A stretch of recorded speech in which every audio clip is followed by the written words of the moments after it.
So, and I read somewhere you robbed a bank? When do we start drinking? Yeah,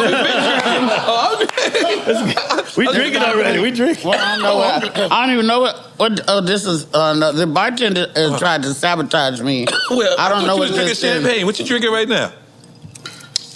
It's some lemon and some shit, shit. Oh, lemon drop? Casamigos. I don't know. Okay. I just came in to drink champs. I came and started drinking. I don't know. Let's get us some champagne, though. Yes, I would love to have some. Come on, you had your own bottle. Can we open up our own bottle? My own bottle. Yeah. And okay, cool. And I got a monster cup. We got to give her a classy cup. I like a monster. Yeah. Okay, okay. We gonna get you with a monster cup? No, you too classy with that. Not for my champagne. For her champagne. Yeah, we're gonna have our own bottle of champagne. So you don't gotta share. You know, but your interviews, here's the thing about the show for me. Thank you. I like a place that looks comfortable. Oh, yeah. And where you can talk reckless if you need to, if that's the way you really talk, you know, not putting on air, but and to express yourself, and a place that's got liquor and something to smoke. Yes. And you sit around a table, because see, tables like this are usually reserved for the guys. Right. It's always the guy thing. Right. But, you know, to be a female, to be able to come to this table, and I saw you had Patty, I'm like, they're progressing, because it used to be just guys. No, we've always wanted the women. No, but I saw them. Wanted women. Okay, but let me tell you about the drunkenness episode Melissa Ford Money Love. I'm already embarrassed. I just seen Melissa Ford, just by the way, at the Joe Budden show. Hilarious. Right. My other favorite drunken episode, this motherfucker tried not to get drunk. Right. He tried not to be COVID. He tried everything. Shout out to Pharrell. Shout out to Pharrell. At the end of the show, he had that mask on. He was like, the purple haze done took home. Yeah, purple rain. Purple rain. Right. So those are really, really fun for me. So, Has, while you're doing Quick Time with Slime, I want you to periodically name a movie that she was in. He on Google. Well, off rip, let's say Borat. Off the rip. And you pronounced his name right. Yeah, you did.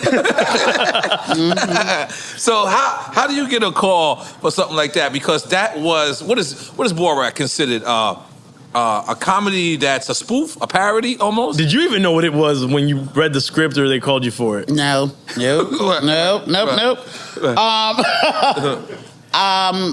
Once again, I had an audition. Right. Now, this is 15 years ago. Okay. I didn't even have a car. I had to get my girlfriend to give me a ride to the studio. And I had seen Sacha Baron Cohen before, but only as Ali G. Ali G. So I hadn't seen him in his regular Sacha Baron Cohen everyday guy look. Okay. Right? And when I might would have known something if we stood up, because he's very tall, but he was sitting down when I went to the audition. When I went to audition, it was Sasha and the director, Larry Charles. I didn't know who neither one of them was. Was he a Borat character? Larry Charles is the director. Okay. Sacha Baron Cohen is Borat. Oh, yeah. Was he in character? That's what I'm asking. No. Oh, she said he was normal. He was himself. Right. Normal, okay. But she had never seen him like that. Keep up, Nori. Yeah, because I'm wondering, like, was that like a method acting? Like, when he started to act, is that method? No. Well, she's telling us. I'm telling you. Okay, my bad. What are you smoking? Let me hit that shit. Hey, you want your own? Yes, I do. Okay, well, this got diamonds in it. Maybe she don't want this. Diamonds? Yeah, it's the highest form of weed. Isn't it? Okay, wait a minute. I know what groovy flake is, but don't want no. I'll be like, not again. No, he rolled it right there. I'm very weird about pre-rolls anyway, but he rolled it for you. Okay. It's organic. Okay. All right. So you go to the audition. So I go to the audition. And before I got to the audition, you have an idea of what they want you to do. And the audition breakdown was that you need to be able to play. Oh, thank you, baby. Get me a white girl, too. You niggas is on to something. Anyway,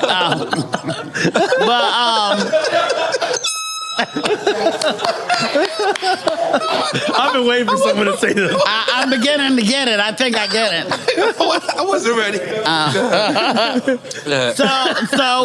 So they said that this was somebody that they wanted to be able to like fabricate a story about being a hooker at a fancy dinner party. Mm-hmm. That's what they want. Well, I know how to, tell stories and stuff like this. So I said, okay. They said, and wear some attire, dress like a hooker.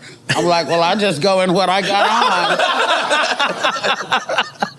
on. So I went to the studio. I went into this room. Now, this is the real honest to God truth. This is gospel, what I'm about to tell you. So I went to the room, and there was Larry Charles, and there was Sasha. And I sort of sat next to Sasha, which this ended up being the iconic dinner party scene in the movie. This was the audition for that. Mm. And, he was like, okay, just, make up some wild story. Like you're a hooker, and you're at a fancy dinner party, and you want to shock the guests, and just tell a story.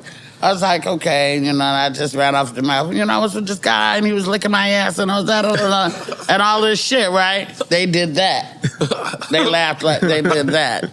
And then so, I don't know, some more conversation came, but I know at one point, I took Sasha's hand, and I took his finger, and I sucked it. Like that. You want to see me do it again? We're going to put that in slow-mo. And next thing you know, I got the part. I mean, go figure. But if you knew what a germaphobe that Sasha was, you would know that was really shocking to him. And now looking back with COVID and shit, I'm like, why did I stick this fucking finger in my mouth?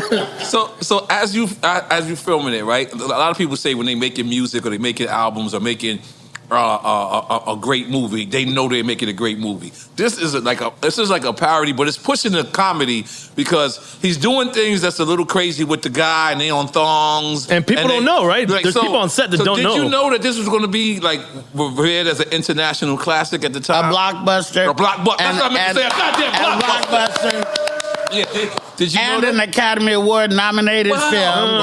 Wow. Thanks, Daddy. Okay. Wait a minute, is this a blunt? Yes. I don't smoke. You want joints? You give him a joint. Give him a joint. I don't endorse tobacco. Yes. Sorry. Yeah. Give him a joint. I mean, I can keep it in case of an emergency. Thanks. Yeah. This got diamonds in it? No diamonds. That one got gems. No diamonds. Well, you think I can't handle my diamonds? Clearly I can. Clearly I can. So what it was there wasn't like a script per se. And I only knew about the stuff that I filmed. Mm-hmm. Right. When I saw the movie at the premiere for the first time, then I saw all the other crazy shit that had to do with the movie. But what the movie is really about is what people, racist asses, say when they think nobody's looking, even when there's a camera in their fucking face. Because everybody wants to be on TV. Right. And so all these people signed releases. If you didn't sign a release, they just didn't use you in the film. But they knew it was some kind of documentary. And then they got all pissed off when the movie came out. We're going to sue Borat. Hey, bitch, Borat's a fictitious character. You can't sue a fictitious character. And I guarantee you ain't got the money to go up against this motherfucking movie production company. Sit down and shut the fuck up. Your racist ass is busted, and that's what it is. Now all your friends know. Oh, that's right, they're racist too. So some of you under the impression that some of these people did not know that this was a joke? Most of the people didn't know. Nobody knew. Oh, no. They didn't know. Now you fucking me up. Yeah. Nobody, no. I knew the second film when he came out with the second film. Well, yeah, but we're not talking about that. I'm not in that. Let's not talk about that. But that's when I heard people complain about it. I didn't hear people because about the cat was already out of the bag. Yeah, the second one's even worse because people kind of knew. You should have knew. The first one, nobody knew. Oh, that is genius. Oh, no. And then look how genius he is. There's a scene in the movie where he takes a dump in front of Trump Tower. Before everything. Yeah. Yeah, that was pretty prophetic. Now, what am I supposed to do with this? Rub my motherfucking legs together and start a fire? I don't have no... Yeah, you want me to light? I'll light it for you. Okay.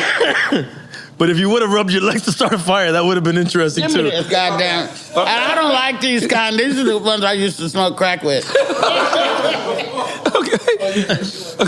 All right, hold on. But we gotta go back to the bank rob. Oh, that. So many crimes. So I've committed so many crimes. Which crime are we talking about? The bank. I think that was remarkable. You say you didn't use a gun? Because you worked at the bank. You didn't use a gun. I didn't need a gun. I had titties. What? So that's how I committed my crime, with my titties. So what did you do? Have somebody look at your titties? Did you get the cashier? No, I was in the vault.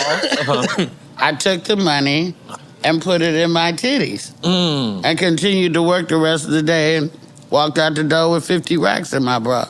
And this is before they had cameras. They might have had cameras, but they didn't have none on me. And you never got caught for this? Sure, I got caught. I went to jail. Holy shit. But wait, no, okay, listen, don't pity me. Okay. Because I had a good run. Okay. Because I took $50,000, and this is all, documented, and I've done my time, and I've done, restitution and all that shit. Right. So I can talk about what the fuck I want to, especially if it's to do with me. So the reason I took the money in the first place, and I've spoken about this before, but the reason I took the money in the first place is because I had been working in banks for years. I knew what a good bank was and what a failing bank was. And I knew this bank was on its way out. Also, the teller, I was a teller, but I knew everything in the bank, do accounts and bookkeeping and all this shit, still do. But because I was a teller, the tellers are the greeters of the customers. The tellers are what make a motherfucker want to even bank there. Right. You be a back teller and run people money out, or you can be a nice teller and they want to come there and do everything. Right. So, having said that, when you work 2 weeks and you get a paycheck that is so incredibly small, yet right over there is millions and millions of dollars. Right. Now, you don't go in the vault by yourself, but the bitch turned her head. And I just was mad, and I took the money, especially knowing that they was going to go out dinner. So, of course, later audits, this, that, and the other, and they jammed me up, and I copped to it and said, yeah, I did it. So I went to jail that day, but I was able to get out on my OR because I didn't have no prior that they could find. And I went home, and they said, okay, when you come back for this court date, we're going to sentence you. But I didn't come back for that court date. You got on the run? Yeah, I went back to Oakland. Hold on, you went on a run in Oakland? I just got That's back. where I was from. Okay, I thought you was from Arkansas. I was born there. Oh, you're born but in I'm Arkansas. from Oakland. Oh, you from Oakland. And I live in the goddammit. Yeah, E40. Go ahead. And I live in the Crenshaw district. Okay. I'm freaking right. So, what happened, okay, if you take under a certain amount of money, it's a felony. If you take over a certain amount of money, if you take under a certain amount of money, it's a misdemeanor. If you take over a certain amount of money, it's a felony. I had taken the felony amount, right? Had I not taken that much money, it was over 10 years before they even caught me. So statute of limitations, I'd have got away with that. But because I took the felony amount of money, there's no expiration on when, all you motherfuckers know what I'm talking about. No expiration, yeah. So there is no statute of limitations? I'm saying, there's no expiration date on a felony. You can get arrested at 87 years old for a felony you did, when you're 22. Wow. So when I went back to Oakland, I was scared because my name was in the paper all the time because I was doing comedy still, and I was really popular, and I'm like, these motherfuckers don't get me. But what happened was I had a fucking baby. She's cool, though. I had a baby, and when you when I applied for WIC and all the stuff, and when I applied for WIC, the Social Security numbers crossed. Yeah, you went into the system there. Nigga, You told on yourself. Nigga, I was just trying to get the milk and shit. You say, come find me. I was trying to get the milk. So they came to my door and they, knocked on the door. I heard them. I jumped out the window, the whole shit. And my girlfriend was there. She had the baby. It was gangster. I ran around the building in my pajamas, but they got me on the other side, and I went and did 4 months and 18 days on a year thing. For 50,000, this nigga's right here do it right now for 50,000. And that 50,000 probably more now.